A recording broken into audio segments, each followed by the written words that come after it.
Привет, я Саша Капуста, это канал Твой шрифтовый фетиш, серии видео по созданию вариативного шрифта FontLab. В этом уроке мы с вами поговорим о числителе и знаменателе в нашем шрифте.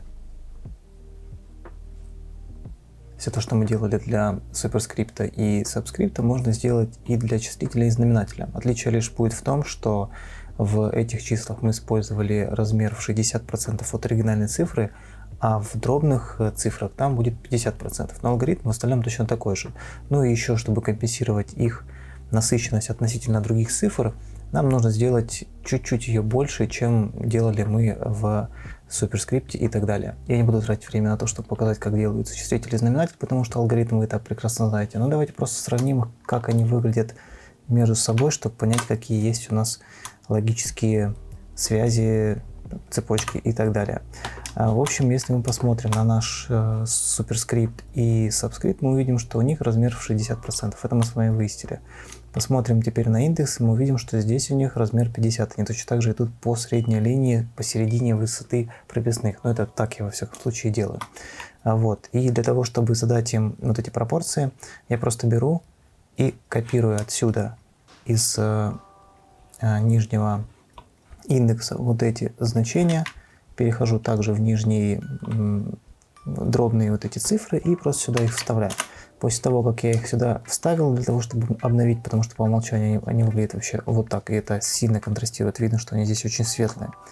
Мы скопировали, вставили, и теперь это больше похоже на правду. Ну, теперь можно немножко их подкорректировать. Для этого мы можем выбрать вот здесь значения и немножко их сделать, например, чуть-чуть пошире, чтобы компенсировать их размер. Нажимаем пробел, здесь все обновляется, и в общем по такому принципу мы с вами делаем числитель и знаменатель. А теперь мы можем с вами сделать дробь, и для этого нам понадобится дополнительный символ. Еще стоит сделать одно уточнение. Мы обычно используем в наших символах в полуопрошах различные формулы. Эти формулы позволяют нам моментально изменять метрики. Например, я захочу, чтобы все буквы и все символы в шрифте были более свободны, чтобы было больше воздуха. Я просто изменю значение h, и все остальные у меня подтянутся.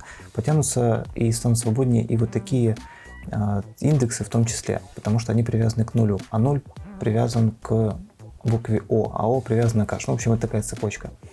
И если, например, я соберу вот такой компонент, такой символ из компонентов, которые идут не друг над другом, а рядом. Если в каких-то из компонентов не будет формулы, а в других компонентах формулы будут, то сместятся только те, у которых формула уже есть. Например, вот это 1/4 имеет в себе три разных компонента. Это вот цифра 1, цифра 4 и слэш, который привязки не имеет. Но в моем случае я его сделаю с нулевыми метриками. И получится, когда я поставлю новое значение метрик в букве h, у меня все сместится, кроме нуля. И получается, у нас палка это останется на месте, а все остальное сместится вдоль нее. Значит, придется заново заходить в эти дроби, заново все возвращать на место, расставлять, потому что все взаимосвязано. Поэтому в таких случаях, когда мы говорим о дробях, нам лучше в числителе и знаменателе не выставлять никакие значения. Но так как вот здесь, например, если я посмотрю на вот эти цифры, я увижу, что восьмерка у меня достаточно, ну, такая узенькая на фоне других. Если я сейчас сюда зайду и исправлю ее размер, мы помним, что у нас везде стоит по десятке, допустим. Я вот здесь поставлю ширину побольше, например, вот 105 поставил, и нажму пробел. Ну, допустим, она стала получше, это мы потом все настроим. Что мы видим? Мы видим, что десятка здесь осталась, а здесь осталась восьмерка. Вот чтобы этого не происходило, чтобы они тоже не смещались, здесь имеет смысл поставить фиксированные значения, цифровые.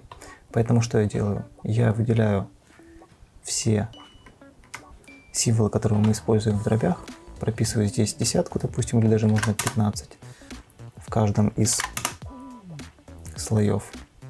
И нажимаю скопировать на все. Но так как они у меня все равно изменятся, я их привяжу, то есть зафиксирую, чтобы они у меня не изменялись, даже если я вот здесь что-то буду изменять. Мы ставим знак равно, либо жмем на вот эту клавишу, и они у нас привязываются. Теперь, если я сделаю цифру шире, метрики у меня тоже раздвинутся.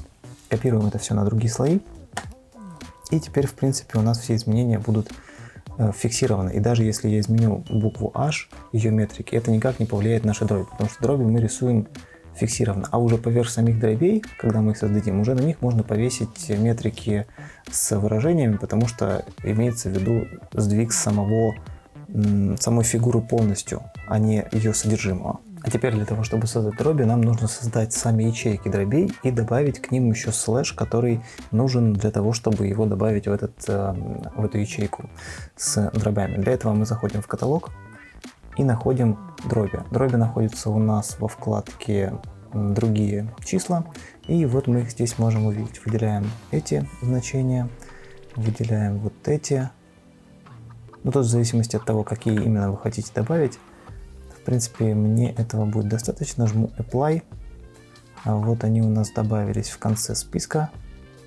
И уже к ним автоматически добавились те числа, из которых они состоят. Но нам это сейчас пока не нужно, мы это все удалим. Но еще нам нужно добавить сам слэш. Поэтому точно так же возвращаемся в каталог. И здесь, чтобы его не искать, пишем fraction.